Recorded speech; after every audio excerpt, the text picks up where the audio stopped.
5월 17일 월요일 새벽 기도회를 시작합니다. 우리 모두 다 같이 사도신경을 고백하십시다.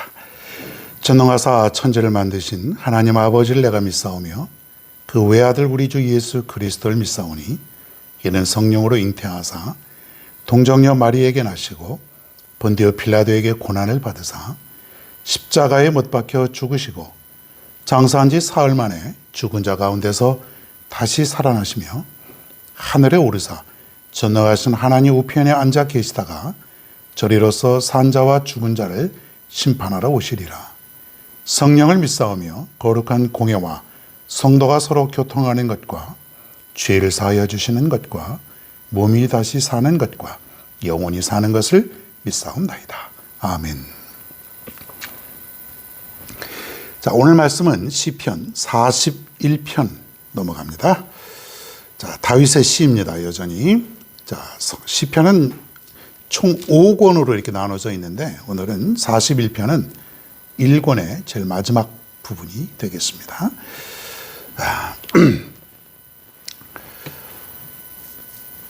자, 이 시도 언제 기록되어 있는지는 또 그 배경은 정확히는 알 수 없으나 다윗이 그 병든 그런 틈을 타서 다윗이 육체에 병든 틈을 타서 그 압살롬, 다윗의 아들 있죠? 압살롬과 그 추종 세력들이 그 반역을 꾀했을 때에 그때의 배경으로 지은 시가 아니겠느냐 이렇게 추측을 해봅니다. 뭐 그렇게 중요한 건 아닙니다. 이 시편을 우리가 보게 되면은 정말 우리 인생의 가장 가까운 우리 인생 삶에 가장 밀접하고 가까운 그런 내용들이 이 시편에 다 담겨져 있어요. 다른 것보다도 다윗의 한 인생을 통해서 다윗의 삶 또 다른 그 시인들의 삶을 통해서 우리 인생은 이런 것이다. 또 우리 인생은 이렇다. 이렇게 돼야 된다. 뭐 그런 것들이 여기 인생이 다 담겨져 있어요. 아주 희로애락 모든 것이 다 담겨져 있어서 시편 너무도 귀한 것이다. 여러분 이 시편을 우리가 공부하고 있는데 정말 시간마다 좀 기다려줬으면 좋겠고 참 반복해서 이 말씀을 좀 상고했으면 좋겠다 그런 생각이 듭니다. 너무 귀한 말씀이고 어쩌면 내 인생이 여기에 담겨져 있고 어쩌면 이렇게 나를 말하는 것 같은가 뭐 이런 것들이 여기 다 담겨져 있는 거예요. 그 해결책도 제시해주고 있어요. 그러니 얼마나 귀한 말씀인가. 물론 성경 말씀 66권 다 그렇지만 시편 특별히 그러하다는 얘기입니다. 오늘 3절에 보니까요. 다시 한번 볼까요? 여호와께서 그를 병상에서 붙드시고 그가 누워있을 때마다 그의 병을 고쳐주시나이다. 그런 말이 되어 있죠. 다윗이 쇠약한 병상에서 고통을 당하고 있다. 좀 많이 들어본 얘기죠. 다윗이 지금 고통을 당하고 있다. 4절에 보니까 내가 말하기를 여호와여 내게 은혜를 베푸소서 내게 주께 범죄하였사오니 나를 고치소서 하였나이다. 내가 주께 범죄하였사오니 이 말도 여러분 자주 나오는 그런 말이죠. 우리가 성경을 읽는 중에 특별히 회개하는 장면이 나올 때마다 큰 희망을 발견하는 것은 결코 하나님은 회개하는 자를 외면하지 아니하신다고 하는 말이에요. 회개하는 자. 우리 사람은요 잘못했다 그래도 물론 잘못했다 그러면 서로 용서가 되고 화해가 되고 그러는데 다 그런 건 아니에요. 우리는 그런 말도 안 하지만은 서로 원수가 되고 서로 상처를 주고 받고 이러면서 영원히 갈라서는 그런 경우가 너무나 많습니다. 그런데 하나님은 내가 잘못했다 그러면은 하나님께 용서를 빌면은 하나님은 항상 버리지 않는 나를 포옹해 주시고 감싸주는 그런 하나님이시다. 다윗이 여러분 그 위대한 삶을 살았고 또 다윗이 결국 승리할 수 있었던 비결은 다윗에게 죄가 없어서가 아닙니다. 여러분 우리 인류의 역사 모든 사람들은 크고 작은 많은 죄들을 가지고 살아갑니다. 다윗 역시 살인죄요, 남의 여자를 빼앗은 죄요. 그 외에도 많은 잘못을 저질렀는데 다윗의 위대함은 뭐냐면 진실로 회개하는 자세. 정말로 진실로 회개하는 자. 건성으로가 아니고 막 그냥 침상이 막 둥둥 떠다닐 정도로 어떻게 침상이 둥둥 떠다녀요? 그만큼 내가 눈물을 흘리면서 회개하면서 기도했다라고 하는 그 내용도 우리가 다윗의 시를 통해서 발견하게 되지 않습니까?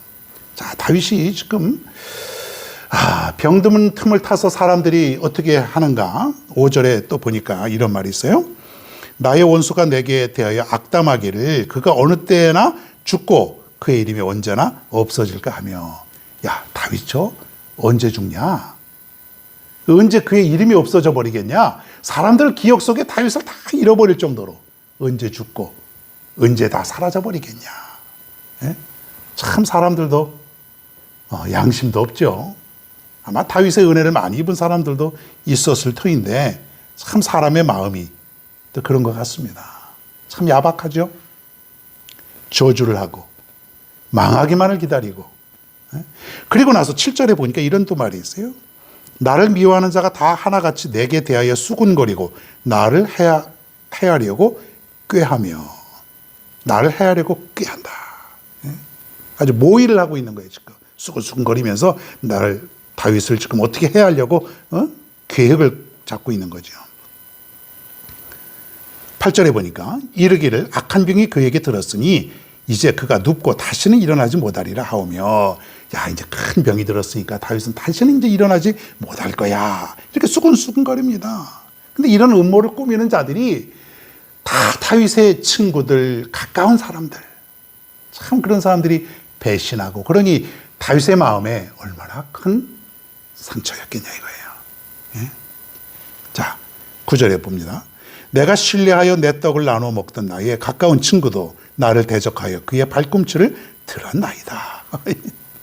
가까운 친구들 그랬다는 얘기죠. 그냥 친구가 아니라 정말로 신세 많이 진 사람들.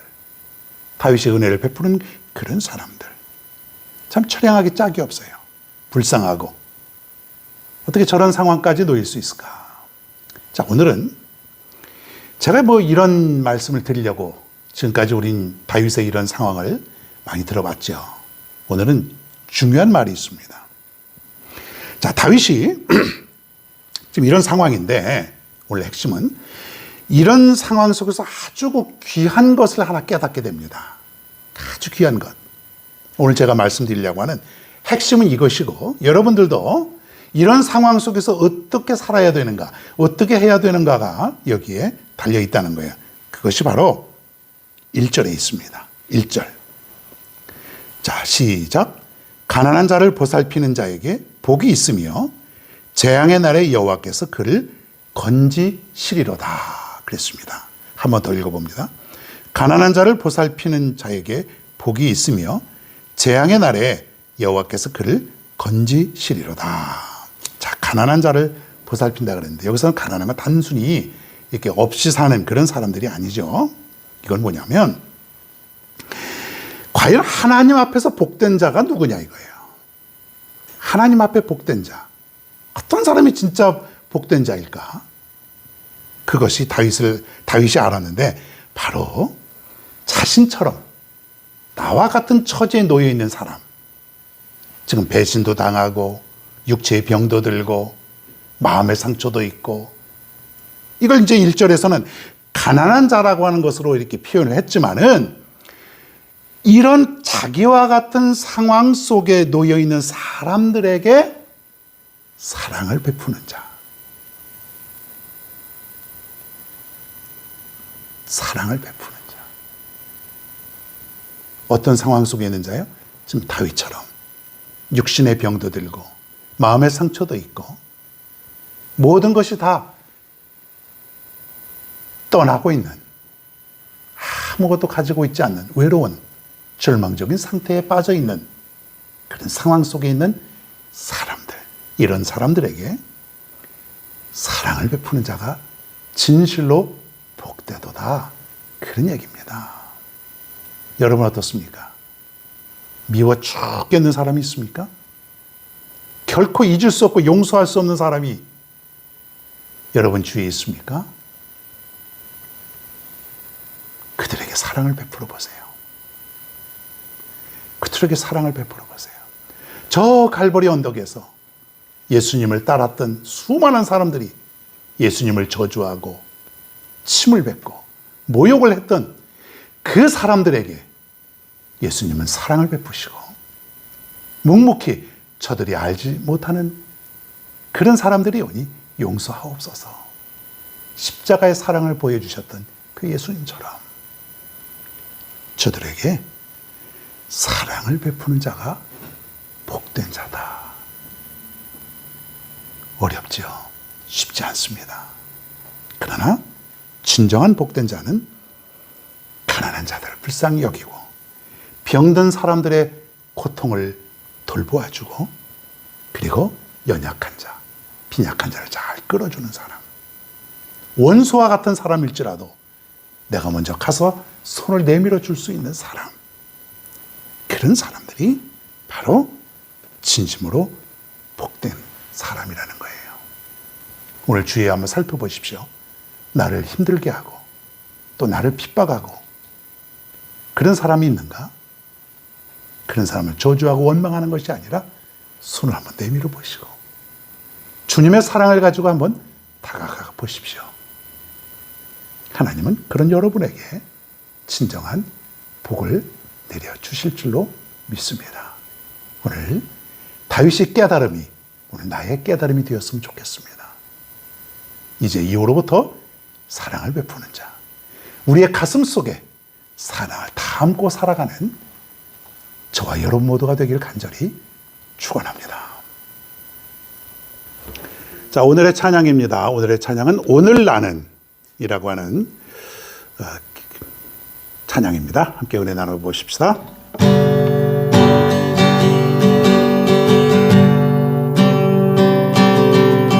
내가 먼저 손 내밀지 못하고 내가 먼저 용서하지 못하고 내가 먼저 웃음 주지 못하고 이렇게 머뭇거리고 있네.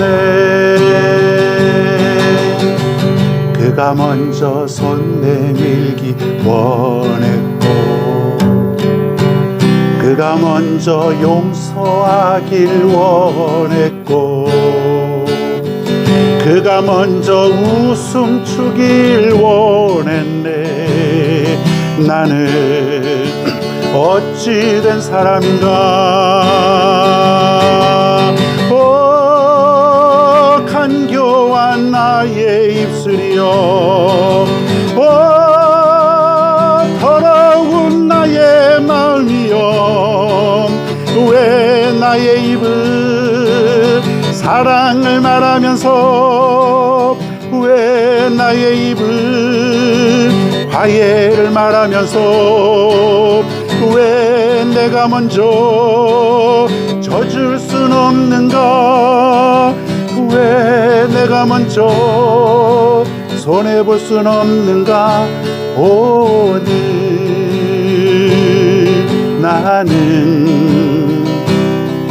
오늘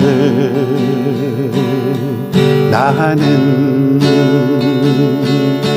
주님 앞에서 몸둘 바 모르고 이렇게 흐느끼며 서 있네.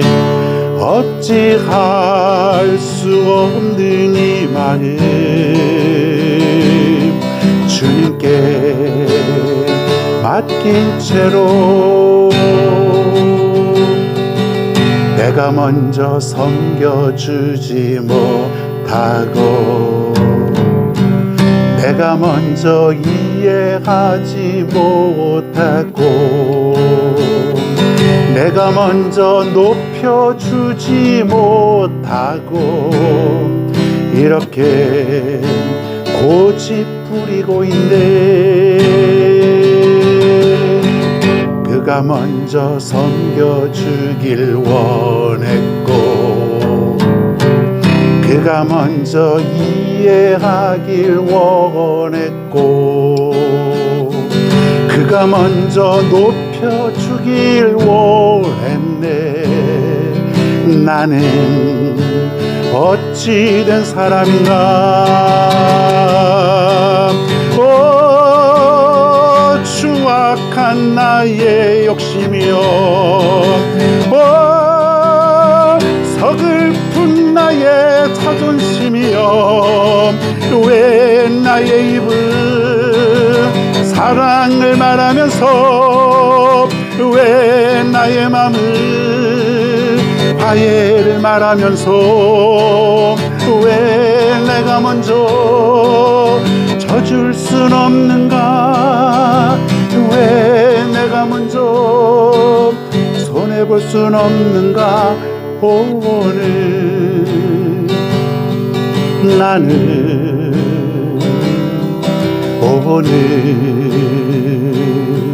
나는 주님 앞에서 몸둘 바 모르고 이렇게 흐느끼며 서 있네. 어찌할 수 없는 이 맘을 주님께 맡긴 채로 어찌할 수가 없는 이 맘을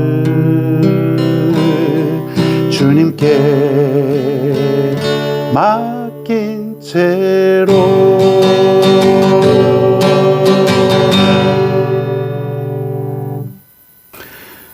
기도하겠습니다. 하나님, 오늘 내가 이 말씀을 통해서 큰 은혜를 받았습니다. 그리고 깨달았습니다. 세상에서 가장 복된 자는 나를 핍박하고 나를 비난하고 나를 어렵게 한 사람, 그리고 내 이웃에 가난하고 불쌍하고 힘들게 살아가는 그런 자들에게 사랑을 베풀고 그리고 내 가슴 속에 사랑을 담고 살아가는 자가 진실로 복되다고 한 것을 다시 한번 깨닫습니다. 하나님, 누가 나를 알아주길 원했고 누가 나보다 나를 사랑하길 원했고 나를 높여주길 원했던 그 삶이 이제는 내가 먼저 내가 손 내밀고 용서하고 섬겨주고 이해하고 높여주고 그런 삶을 살아갈 수 있는 내가 될 수 있도록, 우리 모두가 될 수 있도록 하나님 인도하여 주옵소서. 그런 사람을 하나님은 가장 높은 곳으로 높여주신다고 했는데 진정한 복을 받는 자라고 했사오니 하나님, 이제부터 내가 이 말씀을 깨달아 남은 여생 살아갈 수 있는 우리 모두가 되게 하여 주시옵소서. 오늘 이 월요일 아침 이렇게 출발합니다. 이번 한 주간도 하나님께 모든 것을 맡깁니다. 가슴을 펴고 하나님의 인도하심 속에 그 확신을 가지고 오늘도 살아갈 수 있도록 인도하여 주옵소서. 저들의 직장과 사업과 학교와 가정을 축복하여 주시고 특별히 몸이 불편한 자들 하나님 찾아가 주셔서 위로하여 주시고 고쳐 주시옵소서. 오늘도 모든 것 주님께 맡기며 예수님의 이름으로 간절히 기도드리옵나이다. 아멘.